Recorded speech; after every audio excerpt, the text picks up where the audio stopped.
Ladies and gentlemen, welcome to CVCISO podcast number 75. I'm your host, Andy Covert, and today we have the founder of FR Secure, Evan Francine, Executive Director of Security Studio Academy, Dave Tuckman, and he puts the Don in Jordan, the treasurer of the Minnesota CVCISO chapter. He makes TikTok videos from his Lexus. Jordan, Less Money Darlington. How does he afford a Lexus when he's charging that kind of money for CVCISO service? Less Money Darlington. You got to pay that car off, man. We got to rise prices. It's somebody else's Lexus. Sorry, I got to keep going.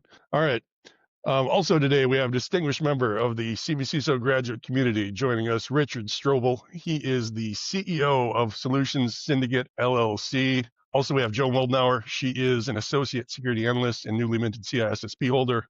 And you guys already know this one. I'm going to repeat it again, but one heck of a great coworker. Heck of a great coworker. Absolutely. All right, couple of quick items. The CVCISO program begins January the 5th. Great opportunity to level up your skills in risk assessment, information security, and leadership. No prerequisites, no attendance taken, and amazing guest speakers. Also coming soon, the CVCISO Level 3 courses will be out here in Q1 of 26. And also coming will be an API security course. Some great stuff coming. So yeah, feel free to reach out on LinkedIn or via email for discounts and availability and anything else you want to talk about. And that is all for coming events. Take it away, lady and gentlemen. Anything else they want to talk about? Not that. I kind of meant that. We've got a lot to talk about. We'll get deep. Take advantage of that, Jordan. We'll get deep. Yeah, you Andy, feel free. We'll turn it into a less money session. Andy, fantastic job. Thank you, Evan. That was better than the first one. You give me 2 shots. I'm eventually going to. The bar was really really like low. B-. Now we're maybe in that solid D territory, Yeah, the bar was really low. How are your legs feeling? I was thinking about. I just had, for some reason, I had a brain fart. I want to teach another cohort sometime. Dang. All right. Well, you heard it here first, folks. Yeah. Evan's back. Well, it keeps my skills up. I think the best way to master something is to teach it. I agree. Great too. So it definitely helps. Hey, all right. So we have our special guest here. Let's introduce him. Let him talk about himself a little bit, because he actually came up with the topic for today. The topic we're going to talk about is health, not just mental health, but also physical health, spiritual health. And the reason why this topic kind of came up is I had some health problems this week, and then that led to Richard sharing some of his health problems this week. And I think it's going to be a fantastic conversation. But Richard, tell us about your company, why you're here, just whatever you want to tell us. My name's Richard Stroble. Like they said, I'm the owner of Solutions Syndicate out of Long Beach, California. And a couple of years ago, I took the CVCISO with you, Evan, and it was an incredible journey so far that's raised the bar on how I approach security, information security in general. So once you also become a part of this, a cohort and everything, you kind of join a community here, which is nice. And as I've been following a lot of your posts over the years, one of the things that I like that Evan likes to share about always, that for everyone to keep in mind, is about your health and how important that is. And I don't see a lot of people comment on that as much as it should, but there's a lot of pressure, a lot of direction we get pulled in, and a lot of things that they really pull at everyone. So it's an important topic for everybody to pay attention to, so we can actually do our job safely for ourselves too. Yeah, I agree with that completely, because the healthier you are, the better work you're going to do. Yeah. It's that simple. You talk about the community. I got sitting right next to me another member of the community out down here in Mexico with me, James Huffman. Beard flip. Yeah. You get in the camera, Jimmy. Because I've told people too, I think people, when you make offers that seem kind of full of shit, they think it's full of shit. But this house, I'm a big believer that if you've been blessed, you bless other people. You don't keep it to yourself. And so the opportunity to open my house to people like you guys, like you, and so take that as another thing, as being part of the community. Come down and hang out with me in Mexico. And here's the thing to that, Evan. Everyone's been blessed. There's not a single person that hasn't been blessed. So if someone's thinking, oh yeah, if I get blessed, I'll bless other people. You gotta count your blessings, man. That's true. Very, very true. So let's talk about the health thing. So the conversation started out, was sharing how like this week was a real tough health week for me. Um, and I think it's important to be transparent with people. When you talk about health things, it's not, the stigma is bullshit. The stigma is bullshit on mental health topics. The stigma is bullshit on physical health topics. The stigma is bullshit on spiritual health topics. Talk about whatever you want to talk about and don't worry. And if people are going to judge you for it, let them judge you for it. You know what I mean?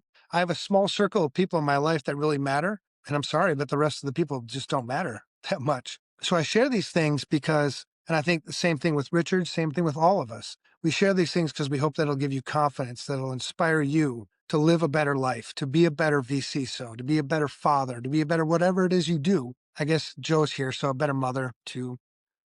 I don't want to be exclusive. But so I had a terrible cold earlier this week. And then just as I was getting over that cold, I got kidney stones. And holy shit, I can't describe the pain that comes with kidney stones. But then when I shared that, Richard was like, yeah, man, me too.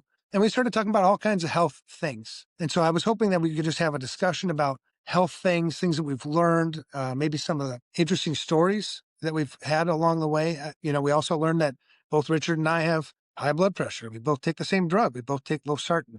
You know what I mean? Because I know some people don't take like their high blood pressure medication because of maybe the stigma or it's a hassle or whatever. My doctor said, and got like really in my face about it, which I need it sometimes. She said that she described to me the symptoms of a stroke in detail, like in detail. And she's like, is that what you want? And I was like, no, I don't think so. She says, then take your damn blood pressure medication. I'm like, okay, I'll do it. And my wife just happened to be there at the same time too. So I was like, I was ganged up on. But since then, I haven't missed a dose, and that was probably 3 months. So that was recent. Yeah. Because I needed to lose weight too, man. I was 245 pounds. And what's always been difficult for me is portion control. I'll eat whatever's in front of me. It's just the way I grew up and everything. Yeah. And so I started a weight loss, and I'm down to 206. Nice job. Good job. Very nice. Yeah. So, and if I can do it, I think anybody can do it. There's different ways, different techniques. I think the big thing that I would avoid if you're listening to this and you want to lose weight, or you want to work on your mental health, or you want to work on your spiritual health, there ain't no shortcuts in any of this shit. It takes work, it takes habit. And then, then you don't think about it as much when you get those good habits kind of built up. Yeah. Yeah. So many people want to do it like abruptly too. And really it's almost like if you just make some minor changes for a long period of time, just like a lot of things, like, yeah, you'll lose weight if you don't have to kill yourself and then fall back into the same pattern after when you couldn't keep it up, Consistency. That's like one of the lies of the world, right? Is like this instant gratification bullshit. I mean, nothing worthwhile do you get instant gratification from. I mean, it takes time. It takes a lot of building, whether it be business. I mean, FR Secure started that in 2008, lost my house in 2010, and kept pushing. And every day you still have challenges and things to deal with. I'm probably with you, Richard, as you're growing your business. It's a lot of work. It's a ton of work, and it's a lot of pressure on the owners, the people running it, the liability. Then you're just trying to make money and not stress, make sure you're making your mortgage, taking care of your family. It's a lot of pressure.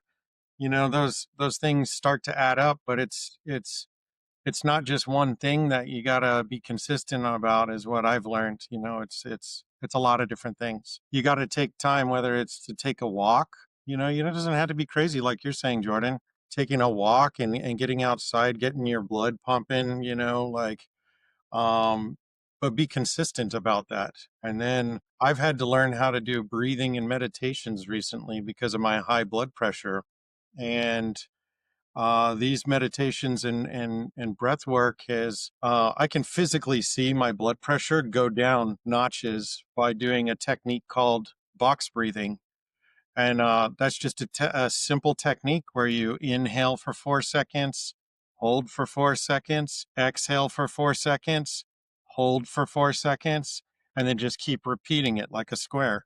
That's why they call it box breathing. But that simple technique is it's an old Navy SEAL trick that calms your nervous system down. And there's a lot of other people that use this technique as well, so I'm not saying it's just a Navy SEAL thing, but that's Navy where SEALs are badass. Yeah, but that's where I know One of the places I know that does use that as one of their techniques to calm their nervous system down. This just reminded me. Here's an app that I downloaded because I also have ADHD, and so habits are hard for me. Consistency in anything is hard for me. So I found this app and it's called Grit. It's on my phone, and what it has is things that I need to do every day, even simple things like wake up on time. And as I do it, I just click them off. So wake up on time, take my vitamins, take a shower, right? And people might laugh about that, like you have to be reminded to take a shower. Yeah, I'm ADHD. I'll go like 4 days and be like, shit, did I take a shower? I mean, I kind of like that because I don't like people too much, so they stay away. But then I've got pray, learn Spanish, gratitude, call mom. So I'll call my mom once a week because I forget to call my mom. When I started doing this, I called her and she's like, "Oh, why are you calling me?" I go, "It's on my list." Calling my kids, read the Bible, give someone a hug, clean upstairs, brush your teeth, practice piano. These are things that I do every day.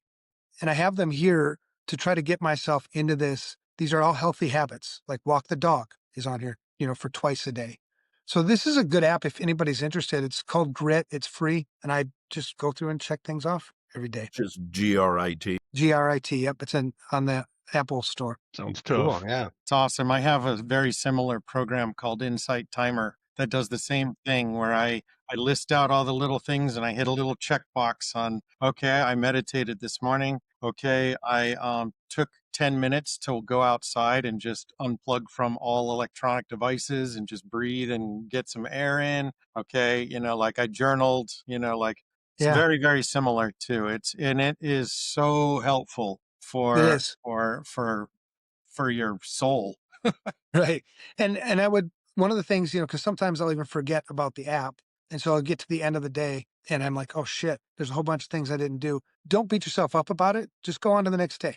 You know what I mean? The point is to try to build these habits and then eventually, I've already started to notice it because I've been using it for about a month, that I do a lot of these things naturally now. And then I go into my app and just at the end of the day, just click them off because I already did them. Cool. But I think it really helps me get some structure. Probably helps your self-esteem too. Like checking things off a list is probably, even the most basic things can help you feel more accomplished. Well, and one other thing Richard had mentioned, about getting up early in the morning, there's a book that I read that I really like. It's called the 5 a.m. Club, and it's really structured. So I don't know if I'd follow all of it, but it's something about getting up early in the morning before your day gets crazy. And if you start your day off really positive in a good space, the rest of the day goes better, or at least it's a much better chance it's going to go better. So I get up at 5 a.m. and then I'll do my devotionals. I'll start learning Spanish, do a little exercising. Yeah, it really helps. Yeah. Go ahead. No, go ahead, man. I was Sorry. going to say it's been extremely helpful for me as well.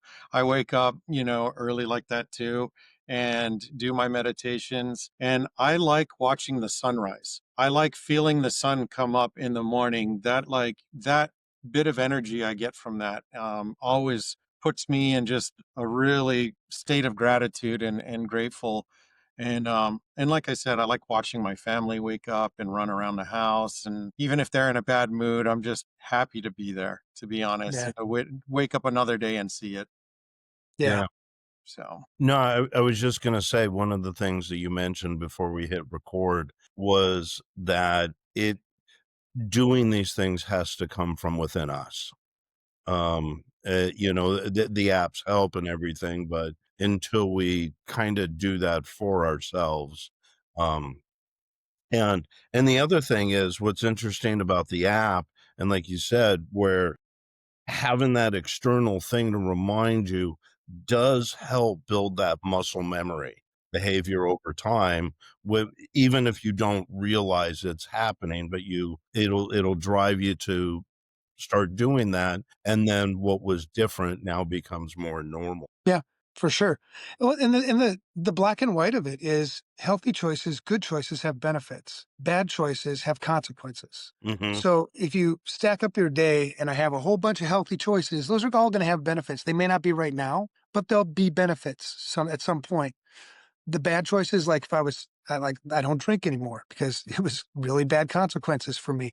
So you cut out the things that, and sometimes it's hard. Sometimes there are things that I really like to do that aren't good for me, and that just, I think it just takes a little bit longer. But I also, had, when we were talking, we get so busy, I think day to day, and most days, the day's over and you're like, what the fuck happened to today? Like, what did I do? And there's two things I learned about leadership. One is the wind blows the strongest at the top of the mountain. So as you, and it could be in your family, if you're the head of the household, it could be business, a department, whatever you're leading, the more you rise up. So Andy, you talked about that guy that answered the question from the CISSP mentor program about why he wanted to be a CISO. You have to be honest, like as you rise up that ladder, it gets harder. And if it doesn't, you're not doing it right. Right. So you have to, I think it becomes even more important for you to take care of your mental health and all that stuff. Because the second thing is it's really lonely at the top of the mountain. You'll find that nobody knows what the hell you're going through, not the same way you know what you're going through. There's only one CEO of a business. There's only one father of a household or a mother of a household. And nobody can really understand exactly what it is that you're going through.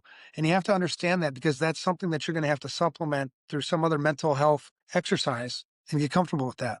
So that's just things I learned. There's also that's why I had mentioned I appreciate when you speak to mental health on this, because I don't see a lot of people actually share a lot of this. And I was in the hospital around Halloween, for 5 days admitted because I thought I was having a stroke. It ended up being just a bad blood pressure issue. However, I would hope that other people don't have to be hospitalized to realize that they need to start taking this stuff seriously. Like it's a big deal, and you'll be able to do this in a healthy manner if you actually put some mind to it and put a little energy towards balancing that. Time management is a big thing, and these apps, these practices, they will help you. They will. How Well, often do you and see friends? How often do you see friends let friends or have family members let family members do unhealthy things because they're afraid to say anything about All the time. it, right? And I was thinking about that too, because I think the healthier I become with my own mental health, my own physical health, I think the less of a hypocrite I am when I talk to other people, because I'm Mhm. even in my family, right? I have 5 kids. I have 8 grandkids. You don't think there's mental health issues in here somewhere? And it's not that I go and look for it. You never want to create drama, but my own daughter, I'm sending her away to a mental health, not necessarily a facility, but to help her get over things like anxiety, to help her get over things or learn things like um, daily skills stuff. Yeah. And as we were talking about that with her, she was so worried about what people are going to think about her. She's, how many, that, which is like, it pisses me off because how many people don't get help because it doesn't get better. It's like any problem in your life. If you don't attend to it, it's just going to get worse. So Through the sooner you can do it, the better. Yeah. I've been learning recently through a lot of my meditations that I'm learning a lot about myself and my own self-regulation that I haven't passed down to my son yet. And I'm realizing that if I can share these tools with him now, it might actually help him later on as well to be able to self-regulate when things get tough and that's whatnot. a So great it's point. like it's really beneficial to everyone around you for when you have yourself in check. Transparency as a parent is such an important thing, I think, and to be able to humble yourself enough as a parent and be like, I'm going to talk about my struggles openly with my kids, and dad struggles too, and I think it's invaluable for them to see you as an example working through that. That's awesome. And like Well, you're it's what saying, Evan, you won't be seen yeah. as a hypocrite because you're actually putting in the work. Like it's lead by example. What Exactly. I always felt as a father and even a leader, like you're supposed to leave the people better off. Like my kids are supposed to be better than me, Mhm. right? The workers at FR Secure are supposed to be better than me. That's how you keep the ball rolling. That's how you fix a broken industry. You can't just do the same thing that I've always done, like do other stuff. So I think when you talk openly about these things, it opens the door because 30 years in information security, 35 years, it doesn't mean shit if I'm not healthy. The best work I do is when I'm healthy, when I've gotten adequate, worst decisions I make are when I'm tired. So getting adequate amount of sleep, Like I was with the kidney stones yesterday. You think I could do any damn work? you know? So the way it translates to being a CISO, a VCISO, a CVCISO is they can't be separated. You're not a different person at home than you are at work. So if you want Right. to be the best that you can be, take care of yourself. It's not rocket science. I mean, it is sort of. Is it rocket science? I don't think I build rockets, but yeah, it's crazy how many people don't talk about it. Yeah, don't talk about it, or even, like and you've talked about it a lot, where the fact that your daughter has access to those resources is huge. Yeah. Um, because you had conversations to identify where there's improvement, or there's an opportunity for improvement, and then having the access to the resources those are all strengths, and sometimes people will just have the opposite perspective for whatever reason, and it doesn't make Right. sense. But when you love somebody, you do what's best for them. Hmm.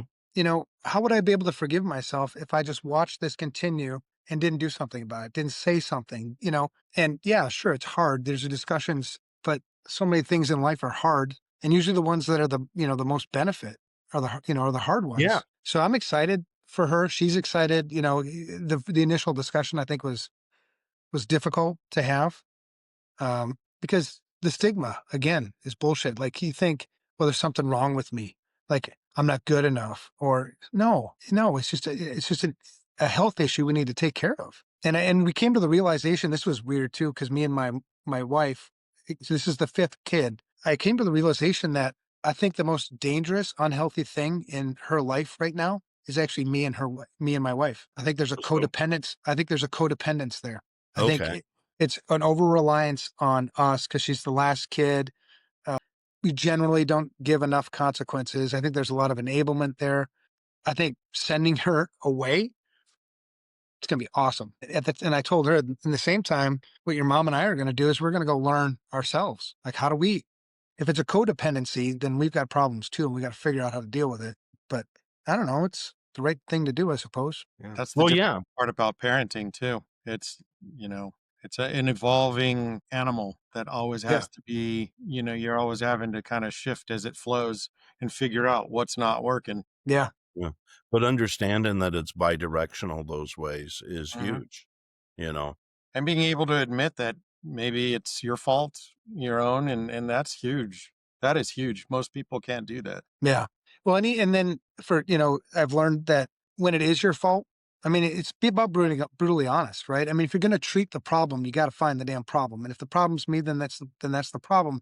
But there's also a thing I see a lot of people get stuck in, the difference between guilt and conviction, because when you find out you've been doing things wrong, you have a choice, and it is that clear. Guilt, conviction. How am I going to handle this? Guilt is where I keep reminding myself how I did that thing, how I fucked shit up, how I'm not good enough. It tears you down. That's guilt, right? And you keep remembering it over and over and over again. Conviction is you admit that you did something wrong and you change course. You build from it. You figure out how you're going to be a better person from it. And it's that, so when you find that you've screwed things up, guilt, conviction. Now, from my faith perspective, being a Christian, I believe that guilt comes from Satan, conviction comes from Jesus. So I even go a little step further. I'm like, when I start feeling guilty, I'm like, fuck off, Satan. It helps give me more. But that comes from self-awareness too. Mm-hmm. Shaming and then versus an opportunity to grow. Yeah. That's a big thing. Conviction is good. We should all be convicted all the time. You know what I mean? Because that's how we grow and we get better. Guilt. Definitely made many mistakes I've grown from. Oh yeah, for sure. Yeah. Yeah. I made lots of mistakes. Yeah, Like 3 of them. it's human. Like 3 mistakes. But I took care of them. They're buried out back. I was gonna say, yeah, well, the bodies are out back. I was like, Yeah. where are we going with this one? I took care of it. So what other health things? So mental health obviously is a really big Food. issue. Let's talk about food for a second. Yeah. I mean, Yeah, this is sure. something that like you don't even know you're messing up on sometimes because you don't know what's being put into the food. I've learned a lot recently about seed oils and Mm. how unhealthy those are for you and how it's better to eat like avocado, olive, or coconut oil if you're going to cook, or to actually use beef tallow or proper animal fat versus I can get behind that. you want to stay away from like canola, vegetable, sunflower, safflower, all of those seed oils. And then when I went to the store recently to look at coffee creamer, it's in everything. I can't find a product in the store that doesn't have seed oils almost. It's in Really? almost everything. And most people don't know that. And, I live in hippie California, so we got amazing people that are really concerned about nutrition and health, and it's And actually beneficial in I'm that. guessing it's not even necessary. It's probably not even a primary ingredient to make the thing. No, and what it's done is the companies. What I'm learning is they put those in it because it's cheaper. It's more for profit. Yeah, Sure. it's cheaper, it's filler, or sometimes it's preservative, so it can longer shelf life. Yeah, and 'Cause here just in Mexico, they don't sell the same. There's not the same food down here as there is in the United States. The United States, from what I understand, is the most unhealthy food like on the planet, which is we have crazy. everything's processed almost. Yeah, It's so crazy. That's why I like to hunt and get my own food and farm to table type thing. And I just need to learn to grow vegetables a little bit better. And I'm we've not a had green thumb. we've had multiple people come down here that were lactose intolerant, but can eat the cheese and drink the milk down here in Mexico. Yeah, Interesting. there's stuff on the shelf in grocery stores here that's illegal in Europe. Yeah. Yeah. When we went to Europe earlier this year, I went to McDonald's. I was like, oh, I've never had a European McDonald's. I was in Switzerland, so grabbed like a Big Mac and I was like, the hell is this? It- I mean, it tastes like shit, at least, but that's because I'm used to the other one. It probably, if I got used to that one, it probably wouldn't taste like shit, but it was so different than the American version. Japan too. They have a weird version of their burgers at McDonald's too. Oh, I It's bet. like seaweed sprinkles and like they do a whole different take on it too. I learned that as well. Yeah. Yeah, Yeah. so food, portion control, I think, and I mean, if you're overweight, you're overweight. I mean, that's another thing. Like, I'm sorry if it offends you, you know, but that's the way it is. And you can choose to do something about it or choose not to. I'm not going to judge you either way. I'm still going to love you the same. But, if I saw a friend that was continually eating shit food, drinking too much, doing whatever, am I not supposed to say something or should I just allow it to continue? Now, if they want to say to me, hey, I know, I understand, I'm not changing, get off my ass, fine. End of conversation. But at least to make them aware that I care about it, that I care. And that's the only reason I'm saying I'm trying to shame you or anything. Um, because again, you have to identify the problem if you're gonna try to fix it. I think it takes that, because I think it takes people like that being brave enough to say something, especially if you can do it in a loving way, because yeah, all too often I think that people don't change until there's a problem, or until they finally get to a place where they're like, I hate where I'm at. I hate what I'm not, I don't want to be here anymore. I'm going to make changes to get there. Like and you can either do that by yourself. Look, if we're talking about weight, if you're looking in the mirror and you're like, dear Lord, it finally like sinks in, like, I can't see my feet. I don't like this anymore. I'm changing. Or it takes people that are brave enough to be honest and just kind of say that. I know when I was much more overweight, kind of like towards the end of the pandemic, it was there. I don't even think they were viewing it like that. It was just all of a sudden I'd start getting comments from family members, and it wasn't like insults. It was just kind of like, oh, hey, you're kind of a big boy now, huh? And stuff like that. And I just started See thinking, I that don't. passive aggressive shit. That's just say it. But Just my say it. point is that it actually like sunk. I started like, I don't like this. Like I looked in the mirror and I was like, yeah, I guess I am. Get on the scale. Oh yeah, and that's the heaviest I've ever been. And then it's like people sometimes they just need that thing, whether it's someone telling you directly or you just finally saying, yeah, I'm done with this. Yeah, that's Have what it that took for me. conviction It was May of this year. My mom came down to visit and she's like, you're fat. And I'm like, and you're a bitch. Yeah. Yeah. I'm gonna And you're send you both back. right. I'm gonna send you back on the plane right now. But that was the motivation. That was the motivation, and so, and I told her that. So, that's what stopped. My wife had said it, but she says stuff all the time. But it's the right person, I think, in the right time. Yeah. Definitely. There's people that they could say whatever, and I'll probably just ignore whatever they have to say, and other people Yeah. where it sinks in. Yeah. Yeah. So I think, and weight's only one thing, right? You got cardio stuff, exercise. A lot of us sit in our jobs. We sit all day, getting up. There's lots of studies about how sitting all day and how unhealthy that can be for you. You know, Yeah, our profession is behind a desk. It's a tough one. Yeah. yeah.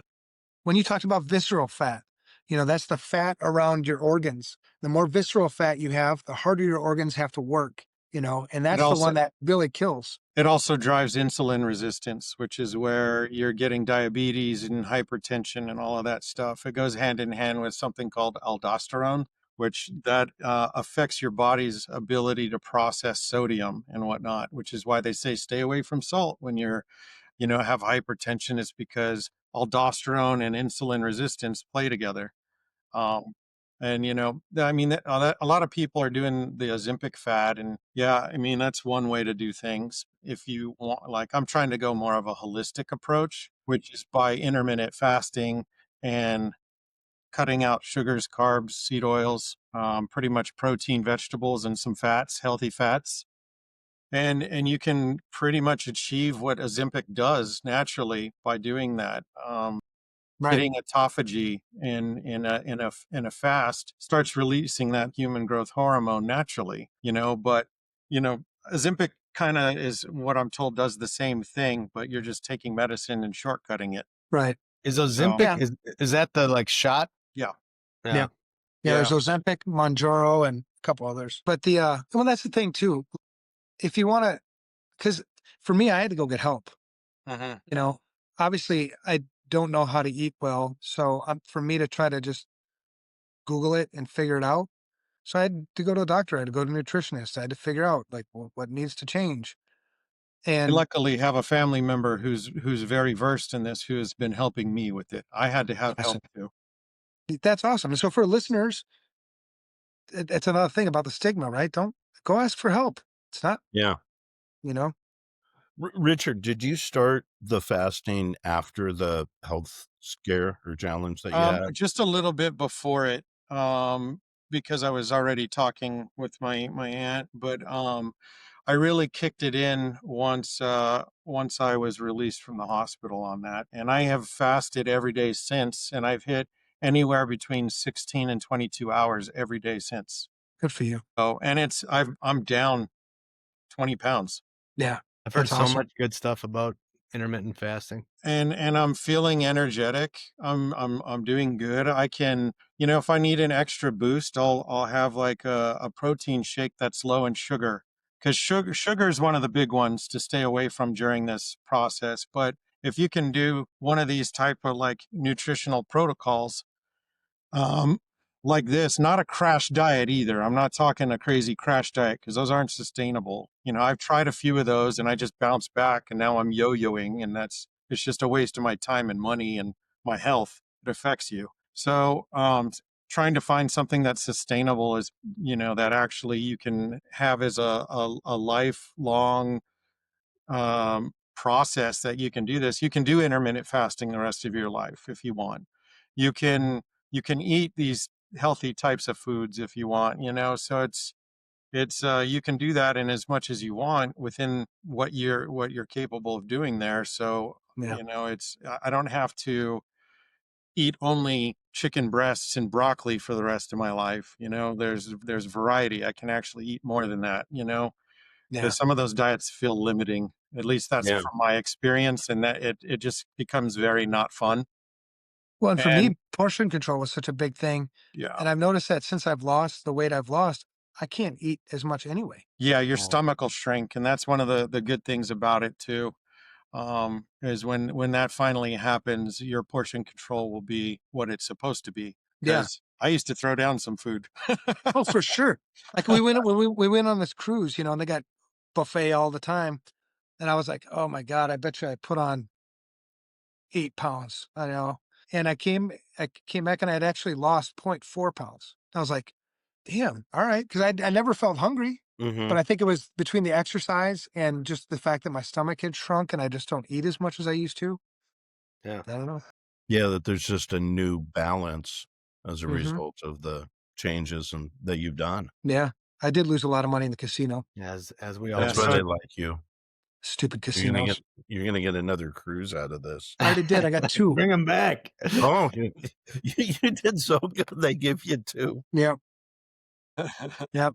That's why I can only gamble on cruises. If I was able to gamble, if I was allowed to, my wife won't let me gamble anywhere else. If I was allowed to, I'd be broke for sure. Because I have that addictive personality, you know? that is why I don't gamble. I just lose Right. money. I might as well just hand someone a check. Exactly. Yeah. Good. So you have the mental health, the physical health. What about spiritual health? Because I think that's another thing that people are afraid to talk about sometimes. Whether you know you're a Muslim, whether you're a Christian or whatever, the importance of having Jesus in my life, which is my higher power. I'm not going to judge others because this isn't the place to do that. But the importance of that in my life is it gives me purpose for everything. When I can't make sense of things, when I'm stuck in a place where I'm desperate, I have no idea where to go, who to talk to. I can always go there. And so that to me is like the foundation for everything. Like I've told people about the mission is to fix a broken industry. That's actually driven by the fact that I hate seeing people get taken advantage of, which is actually driven by the fact that when I die, I just want to hear Jesus say, well done. That's my whole purpose. I don't give a shit what kind of house I live in. I don't give a shit how hot my wife is. Nothing else matters to me. So I'm interested to hear like how important spiritual health is to you guys, or if it's important at all. It just because it's super important to me, maybe it's not for you. I'm interested. I'll comment on that. I mean, I think it's important. And I have a few different beliefs than that, but I'm still spiritual. I still pray. I still meditate. I still do gratitude. Um, the way I think of God is I think God is love, and I believe in love, and so when I look at it in that direction, everything makes sense to me, and like that. And, I find my strength within love for my family, love for my son, and love for myself. I have to be able to love myself to show my son how to do that. And Right. I think all of that is foundational for how to like move forward correctly. And to have the strength to find that inner energy to do what's right. Yeah. Yeah. That's cool. That's good to hear. Yeah. Yeah. Love. That's super. And that's the other thing about love, right? Love is a choice. Because I've had so many people tell me over the years, like I'll tell them, hey man, I love you. He's like, you don't even know me. I'm like, I don't need to know you to love you. Who says I need to know you to love you? I can choose. Now, like you? No, I don't like you. I think you're a dick, but I still love you. You know what I mean? It's because the love is what keeps me from wishing you harm. It's what keeps me from doing bad things to you. It because regardless of whether I like you, I still want what's best for you. I still want you to be healthy and happy and all that other stuff. Because maybe then you'd be less of a dick. Yeah. Yeah. I follow what's called the law of one, which can correlate to different aspects of all kinds of different religions. But in its core, it's the belief that we all are part of something larger, that we are all interconnected to.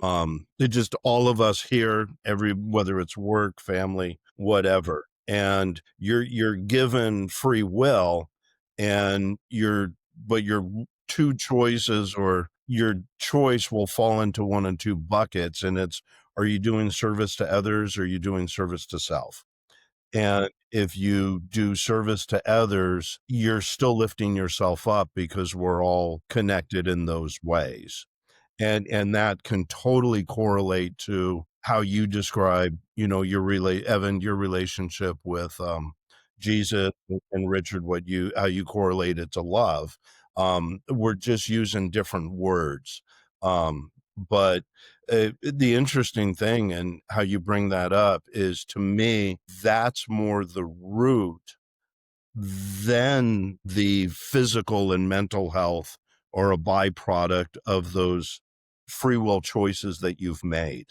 Yeah. And I stumbled into this year and a half ago, so it's still new to me, but I have just learned it, and it came before I had the opportunity for this role, but I know it has had an impact on the way I behave, the decisions I make, and it's all just been so positive Awesome. in every way that it just and that leads to the gratitude and appreciation, you know. You Yeah. know that you can't, it's impossible for you to have anxiety and gratitude at the same time. Yeah. There's a study on that where, like, if you're feeling anxious about something, start giving thanks. Mm. Start giving thanks for things. If you can learn that habit, it gets you over anxiety. Uh, it's one thing. There are other anxieties that I think need to be medically treated and things like that. But if it's just like, within the boundaries kind of anxiety, start giving thanks for things, start noticing things and being like, wow, I'm really happy that I have such a beautiful wife, that I have great friends, it starts to erode that anxiety. Yeah, It's cool. gratitude is huge, and there's lots of studies around that. I think I think it's important for people to find meaning in this world and in this life. I think you know something outside of themselves. Um, I think is very important. Life is tough, and not understanding the purpose and the meaning, just like anything else, is not that anyone necessarily gets it perfectly or understand, but to at least strive for that and form your thoughts around that. And I think, for me, I'm a Jesus follower, and I think I mean, the Bible even says that, God is love, and so Yes. it's all of what we're saying, I think, is very connected. I think there are a lot of times where it's like, okay, I mean, you're the way you're describing your beliefs, it's different words, but it's kind of the same, and and I think that no one has it right. I think that the way that the church has religionized Christianity, I think a lot of them just get it wrong, and it's become too religious, and it's not really what Jesus's life kind of portrayed. And I think one thing that's been meaningful to me recently is spiral dynamics. I may have brought it up on the podcast before, and I'll probably butcher some of the paraphrasing I do about it, but spiral dynamics is one of those things where it's like this model of how humanity kind of matures, and how you kind of reach enlightenment to some extent, and it's kind of, I heard someone kind of break it down into three things. It's uh me, we, everybody. And so when you're born, you're me. All you care about is me. I can't, like it's, and as a society, you can kind of, it's kind of your survival instincts, and it's just me. I got to take care of me. I got to take care of me. Got to take care of me. As you mature, as you grow, as society enlightens, you reach this point of we, which is like tribalism. You got your tribe, you care about your family, you care, uh, and and you see that in society and history, um, and as a baby, you grow up, and now, oh, my family, I really care about my family. You don't necessarily understand how you care about anyone else, but you care about your family, and then and then you reach a point of everybody, and that's, to what you were saying, Evan. It's like at some point, it's like, yeah, this isn't just about me. It's not just about my tribe. This is about caring and loving everyone, and seeing the best in everyone and wanting the best for everyone. And that's been a big thing in my life. Well, it helps keep you humble too, right? I mean, pride is stabbed me in the back so many damn times. Yeah. I need to be Well, humbled once in a while. and the funny thing about spiral dynamics, one of the things that is like, you can kind of see it, like it's a way to kind of measure yourself. Where am I? Because you can go down into survival mode. You can be like, yeah, I care about everyone, and then someone does something, and you go back into survival mode, and you're just like, I got to take care of myself, man. And sometimes that's good. Sometimes you do have to take care of yourself, and but sometimes that's unhealthy, and so you can kind of go down this spiral at any point in your life. And I think recognizing and having that self-awareness of where you are is You know good. what was a test of faith was the kidney stones, believe it or not, because I was Test. praying. I was praying so hard. I was like, God, come on, I mean, even to the point where my mind started playing games like, what if like Satan gave me like a pill to take care of it? It's gone. Would I take it or would I keep going? Knowing that for whatever reason, because I've always believed that things happen for a reason. I don't know what the reason is, but I was playing and, going through I might have been hallucinating too. I don't know. But I was like, no, I'm going to keep going through this. I'm not going to take a shortcut. I don't, whatever. It was weird because there was this constant pleading to God, like just either end it, take me home right now, or solve this pain because I can't handle it. It was so weird. Joe, Yeah, what about you? For mental health, Any of the health like things? We haven't even heard any of from the you. health things. Well, for me, I hate alarm clocks. I just do. So I have a bare minimum sleepy time window that I have developed a discipline of making sure I follow, because it's very important for me to sleep until I'm ready to wake up. And then I feel more refreshed. I feel happier. I'm ready to get my day started, because I'm waking up on my own terms.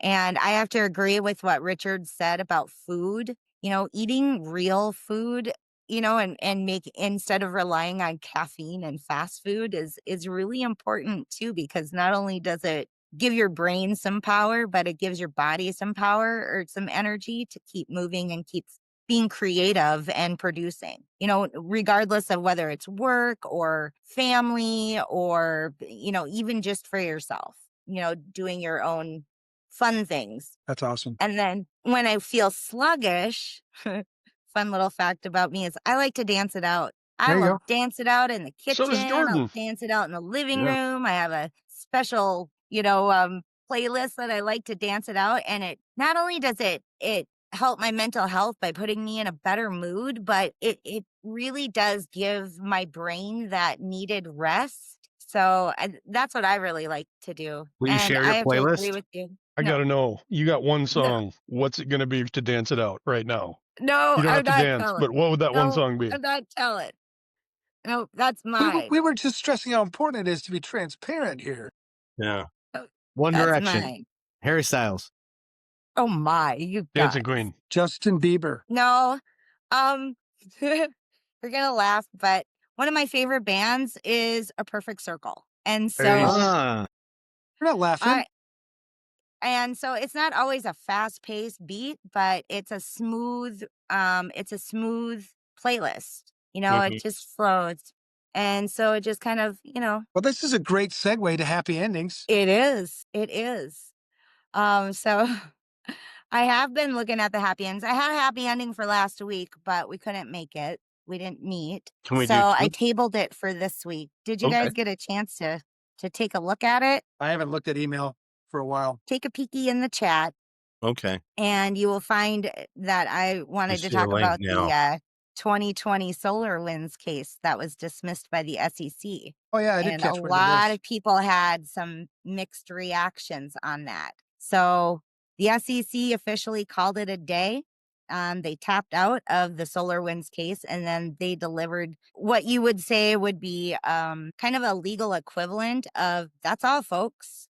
After quite a few years of buildup, and a lot of people were happy about that. For the CISO that was vilified in that case. But it also left a lot of people wondering if they'll ever get like a clear definition. And I know, Evan, you talk about, that common language. So getting that clear definition of what counts as what they claim as a material incident. Well, and the fact of the matter is they were never going to win that case because it comes down to the fact that who's ultimately responsible for information security at SolarWinds, and it's not the CISO. So opposing counsel would have torn that up because who's ultimately responsible is the board of directors. And I don't think they wanted to go there because then you're going to cause all the boards of directors everywhere to panic, and they're very powerful people. So I think the fact that they brought this case to begin with, they didn't think it out, because then they changed a little bit to like, well, we're going to go after him for some of the false statements that he made as an officer of the company.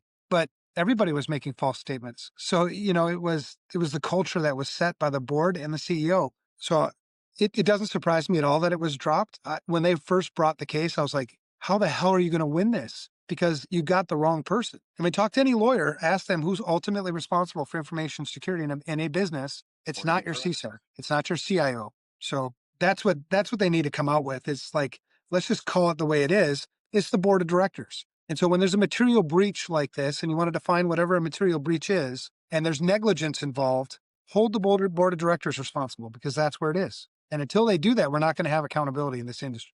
Pisses me off.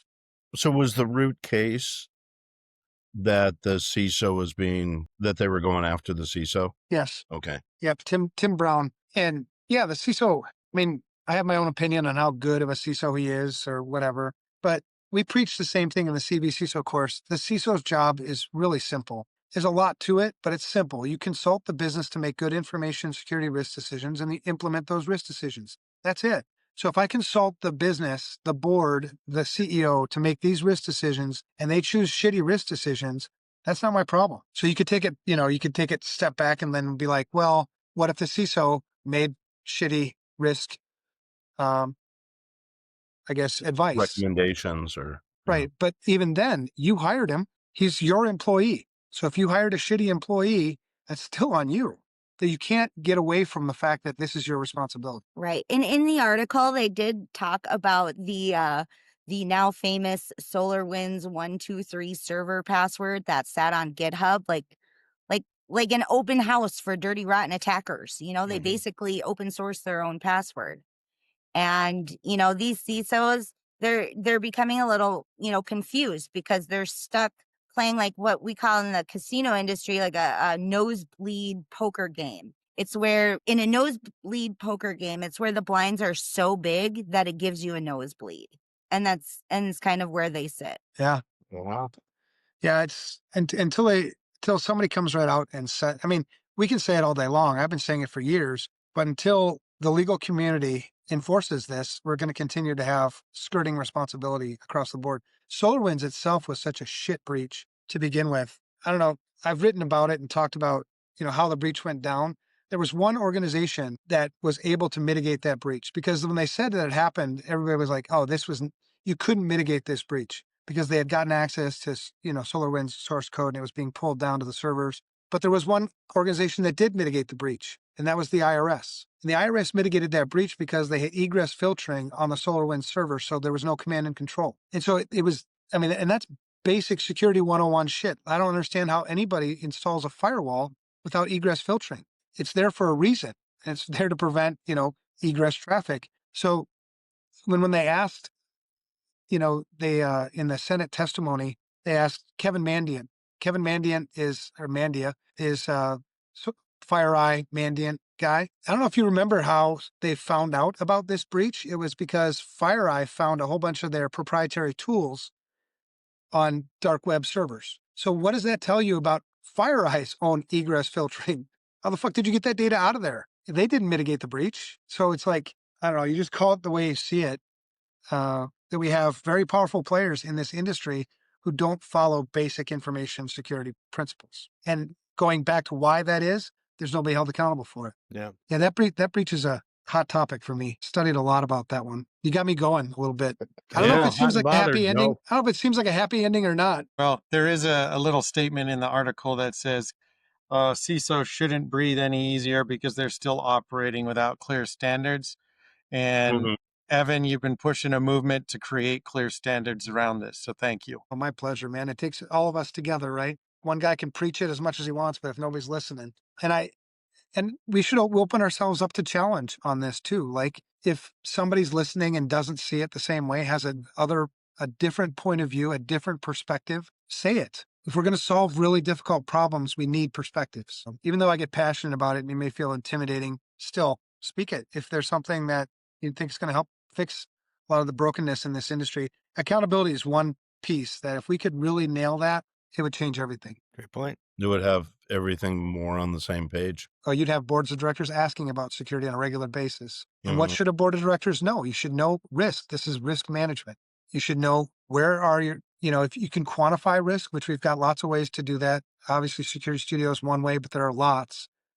Quantify risk so that you can measure it. Understand what your most significant risks are. Either accept them, mitigate them, transfer them, or avoid them. I mean, it's not It's not that hard, but they have to do it. I can't do it. If you wanted me to be responsible for your security program, like ultimately responsible, give me the checkbook. Let's go. I suck with money, so don't do that. All right. I thought that was an open invite. Yeah. I love you guys. Thanks so much for the talk and everything. I'm gonna take James down to Zona Romantica. Ooh. Oh, Jake, we're expecting Thanks. pictures. Meow. Buy him a Long Island. Yeah, right. See you guys. Thanks for having me, guys.